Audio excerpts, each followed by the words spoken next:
On January 24, 2026, federal immigration agents fatally shot 37-year-old Minneapolis resident Alex Jeffrey Pretti during a large federal operation in the city, sparking protests, political condemnation, and renewed scrutiny of immigration enforcement actions. Pretti, a U.S. citizen and intensive care unit nurse at the Minneapolis Veterans Affairs Health Care System, was killed in South Minneapolis near the intersection of 26th Street and Nicollet Avenue during an early morning confrontation with agents. Federal officials, including the Department of Homeland Security (DHS), said Pretti approached U.S. Border Patrol officers with a 9mm handgun during an immigration enforcement operation and violently resisted attempts to disarm him, prompting an agent to fire in self-defense. However, video footage circulating online appears to contradict parts of the official narrative. In the moments before shots were fired, available videos show Pretti holding a mobile phone and not visibly brandishing a weapon. The footage shows multiple federal agents wrestling Pretti to the ground, one spraying him with a chemical agent and others surrounding him before shots are fired.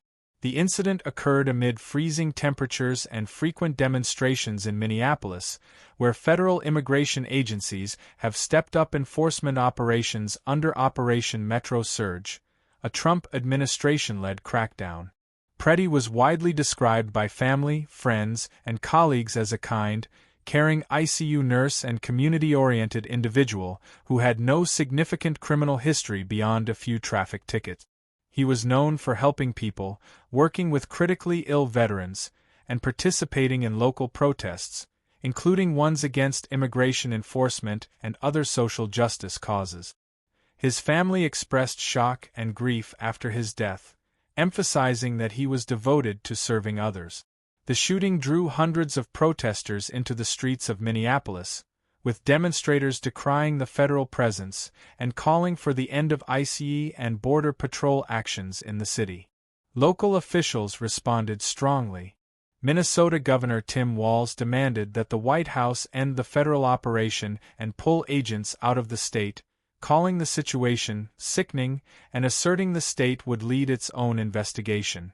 Minneapolis Police Chief Brian O'Hara noted that Pretti was a lawful gun owner with a permit but emphasized many details of the encounter remain disputed.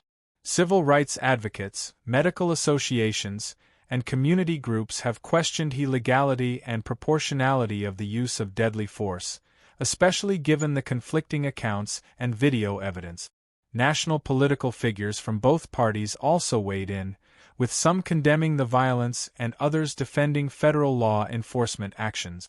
Pretti's death was not an isolated event but part of a series of high-profile federal shootings in Minneapolis over recent weeks.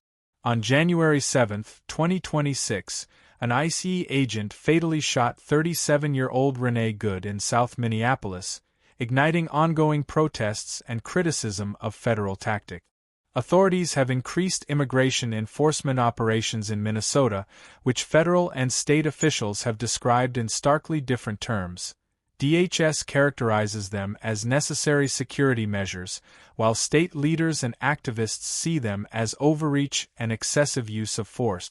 The Minnesota Bureau of Criminal Apprehension and other agencies are involved in aspects of the investigation, but federal authorities have restricted access to the scene and details, raising additional tensions over transparency and oversight. The incident continues to fuel debate over law enforcement authority, civil liberties, and how federal immigration operations should be conducted in U.S. cities. As inquiries proceed, questions remain about the precise sequence of events, the role of Pretti's firearm, and the justification for lethal force. And now, you know the news.